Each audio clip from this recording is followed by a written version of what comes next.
తెలంగాణ కన్ను నరదిష్టి అన్న పవన్ కళ్యాణ్ కు తెలంగాణతో ఏం పని అని కాంగ్రెస్ నాయకుడు అనిరుద్ రెడ్డి విమర్శించారు. రాజకీయ విశ్లేషకుడు నాగేశ్వర్ను అరెస్టు చేయొద్దని తాను పోలీసులకు సూచించానని పవన్ కళ్యాణ్ అంటున్నాడని, అసలు ఆయన మాటలను ఏపీ పోలీసులు వింటున్నారా అని ఎద్దేవా చేశారు. వచ్చే ఎన్నికల్లో ఆంధ్ర పార్టీలతో బీఆర్ఎస్ పొత్తు పెట్టుకుంటుందని జోస్యం చెప్పారు.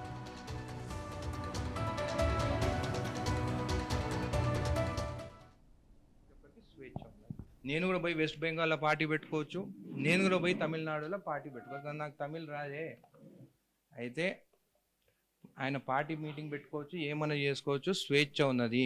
భారతదేశంలో ప్రతి ఒక్కరికి స్వేచ్ఛ ఉన్నది.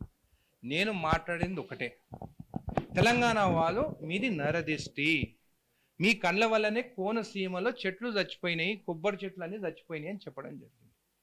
మమ్మల్ని చిన్న చూపుగా చూస్తాం. అదే కాకుండా మొన్న ప్రొఫెసర్ నాగేశ్వరరావు గారి గురించి కూడా మాట్లాడడం జరిగింది. ఒక ప్రొఫెసర్ గురించి, ఆయన గురించి ఏమని మాట్లాడి, నేనే అరెస్ట్ చేయొద్దని చెప్పినా అని అన్నాడు. నేను ఒకటే అడుగుతున్నాను, ఎప్పటి నుంచి డిప్యూటీ సీఎంలు మినిస్టర్లు చెప్తే పోలీసు వాళ్ళు అరెస్ట్ చేయకుంటున్నారు? కేసులు పెడితే సెక్షన్ ప్రకారం అరెస్టా, బెయిలబులా, నాన్ బెయిలబుల్ అనే సెక్షన్ ప్రకారం తెలుస్తుంది, పోలీసు వాళ్ళు యాక్షన్ తీసుకుంటారు. డిప్యూటీ సీఎం ఎవరు చెప్పేదానికి అరెస్ట్ చేయొద్దని నేను చెప్పినా అని? బహుశా ఆంధ్రప్రదేశ్లో డిప్యూటీ సీఎం చెప్పినట్టే పోలీసు వాళ్ళు వింటున్నారేమో. నేను ఒకటే, నన్ను ఇష్టం వచ్చినట్టు తెలంగాణకు వచ్చి అరెస్ట్ చేస్తానంటే కరెక్ట్గా ఏదన్నా ఒక పద్ధతి ఉంటుంది. నేను కూడా ఎవరన్నా మోసం చేస్తే, మహారాష్ట్రలో మోసం చేసి నేను కూడా కేసు బుక్ చేయగలుగుతాను. ఇక్కడ వాళ్ళు ఇట్లా మోసం చేసి పోయినారని చెప్పేసి కేసు బుక్ అయితే దాని తర్వాత అక్కడ పోలీసు వాళ్ళకి సపోర్ట్ తీసుకొని అక్కడ పోయి చేసుకోవాలి. కానీ మీరు ఇష్టం వచ్చినట్టు తెలంగాణకు వచ్చి తీసుకుపోతామంటే ఒప్పుకునే ప్రసక్తే లేదని చెప్పి కూడా నేను తెలియజేస్తున్నాను. ఇప్పుడు నేను ఒకటే అడుగుతున్నాను, తెలంగాణ రాకముందు టీఆర్ఎస్ వాళ్ళు మేమే తెలంగాణ కోసం కొట్లాడినాం అంటుంది. ఈరోజు తెలంగాణ వాళ్ళని ఇష్టం వచ్చినట్టు ఇష్టం వచ్చినట్టు అవతల వాళ్ళు కించపరిచి మాట్లాడుతుంటే, ఒక్క బీఆర్ఎస్ వాళ్ళు కూడా ఎందుకు మాట్లాడతలేరు? ఒక్క బీజేపీ వాళ్ళు కూడా ఎందుకు మాట్లాడతలేరు? నాకు తెలిసి ఈ ఆంధ్ర పార్టీతోని బీఆర్ఎస్ బీజేపీ పొత్తు పెట్టుకుంటుందేమో వచ్చే ఎలక్షన్స్లో అని మాకు కూడా డౌట్ ఉన్నది. అందుకే వాళ్ళు ఒక్కడు కూడా మాట్లాడతలేరు. ప్రొఫెసర్ నాగేశ్వరరావు గారిని అరెస్ట్ చేస్తా అంటే మాట్లాడతలేరు. తెలంగాణ వాళ్ళది నరదిష్టి, చెట్లు చచ్చిపోయినాయి, మీ కళ్ళు మంచివి కావు తెలంగాణ వారి అని చెప్పి మాట్లాడితే కూడా వీళ్ళు మాట్లాడతారని అంటే నాకు తెలిసి ఆ ముగ్గురికి పొత్తు కన్ఫర్మ్ అయిందని తెలుస్తుంది. ఇదే కాకుండా ఇదే బీఆర్ 10 ఏళ్ళు ఉన్నప్పుడు నేను కూడా వచ్చే అసెంబ్లీలో మాట్లాడతాను. మన తెలంగాణ వాళ్ళు ఇంకా ఆంధ్రాలో పనిచేస్తున్నారు, ఆంధ్ర వాళ్ళు ఇక్కడ గవర్నమెంట్ ఆఫీసర్ ఇక్కడ పనిచేస్తున్నారు. చాలా మంది తెలంగాణ వాళ్ళకి పనిచేసేటోళ్ళు నా దగ్గర రావడం జరిగింది. పాపం మన వాళ్ళేమో అక్కడ నరకంలో పనిచేస్తున్నారు, వాళ్ళేమో ఇక్కడ స్వర్గంలో పనిచేస్తున్నారు. ఖచ్చితంగా మన వాళ్ళని రిటర్న్ తీసుకొచ్చేదానికి సీఎం గారితో మాట్లాడతాను, అసెంబ్లీలో కూడా మాట్లాడతాను. ఆ లిస్టు కూడా నా దగ్గరకు వచ్చింది. కొన్ని డిపార్ట్మెంట్స్ వాళ్ళు ఇక్కడ రావాలంటే కూడా రాణిస్తలేదు.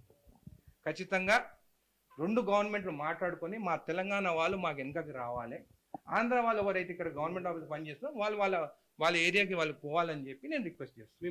మీ మంత్రి పొన్నం ప్రభాకర్ ఇక్కడ పవన్ కళ్యాణ్ సభ పెట్టాలంటే ముందు తెలంగాణ ప్రజలకు క్షమాపణ చెప్పాలంటే ఖచ్చితంగా ఆయన చెప్పింది కరెక్టే కదా, నరదిష్టి అని అన్నారు కదా. నేను కూడా ఏమంటున్నాను, మీరు చెప్పిన మీ వర్డ్స్ వెనకకి తీసుకోండి. ఏదో నోరు జారి చెప్పినని మీరు అంటున్నారు కదా, మీ జనసేన వాళ్ళు అంటున్నారు కదా, అవి మీరు రిటర్న్ తీసుకోండి అని చెప్తున్నాను. నేను అది రిటర్న్ తీసుకునే దానికి అంత బాధ ఏందో నాకు తెలుస్తుంది. కవిత ఒక స్టేట్మెంట్ ఇచ్చింది, ఆంధ్ర వాళ్ళ విగ్రహాలన్నింటి కూడా పార్సల్ చేసి పంపిస్తాం, అలా టీఆర్ఎస్ పార్టీ అధికారంలోకి వస్తుంది. నేను ఆమె గురించి నేను మాట్లాడానండి. సొంత తండ్రి గురించి తప్పు మాట్లాడిన ఆమె గురించి నేను మాట్లాడను. ఆమె గురించి అడగకండి. ఎన్టీ రామారావు గారు పాలిటిక్స్ కన్నా ముందు ఒక సినీ యాక్టర్, ఒక మంచి యాక్టర్. మన దేవుళ్ళని చూస్తే కృష్ణుని చూసినా కానీ, శ్రీరామచంద్రుని చూసినా కానీ అందరు ఎన్టీ రామారావు ఫోటోనే పెట్టుకుంటారు. సో నేను ఒక పొలిటికల్గా కాకుండా ఒక సినీ యాక్టర్గా నేను ఆయనను చూస్తాను. ఆయనను కూడా ఆయన ఒక మంచి యాక్టరు, మంచి ఆయన. మీరు అట్లా చూస్తే, మీరు హిస్టరీలోకి పోయి చూస్తే మా చిన్న తాత నల్లపరెడ్డి శ్రీనివాసరెడ్డి ఆయనతో కొట్టాడు. అది నెంబర్ 2గా ఉండే. ఎన్టీ రామారావుతో కొట్లాడింది మా చిన్న తాతనే. కొట్లాడి బయటికి వచ్చి సీనియర్ సేన అని పెట్టిండు, 100 సభలు పెట్టిండు. పెట్టిన తర్వాత రాజీవ్ గాంధీ గారు పిలుచుకొని సీనియర్ సేన అనే పార్టీ కాంగ్రెస్కు విలీనం చేసుకుంటే 89లో మొత్తము టీడీపీ మొత్తం అవుట్ అయిపోయింది, కాంగ్రెస్ వచ్చింది. అది మా కుటుంబ చరిత్ర. సో మేము ఒకరి గురించి మాట్లాడలేదు, ఎన్టీ రామారావుని గౌరవిస్తాం. 100% ఎలక్షన్ ముందు నవీన్ యాదవ్ గారు చెప్పినారు అక్కడ పెడతామని చెప్పి ఆ మాట ప్రకారం నవీన్ యాదవ్ గారు పెట్టించారు. దాన్ని పొలిటికల్గా చూడకండి. 60 ఏళ్ళు దాటిన తర్వాత పాలిటిక్స్కి వచ్చిన ఎన్టీ రామారావు గారు, దానికన్నా ముందు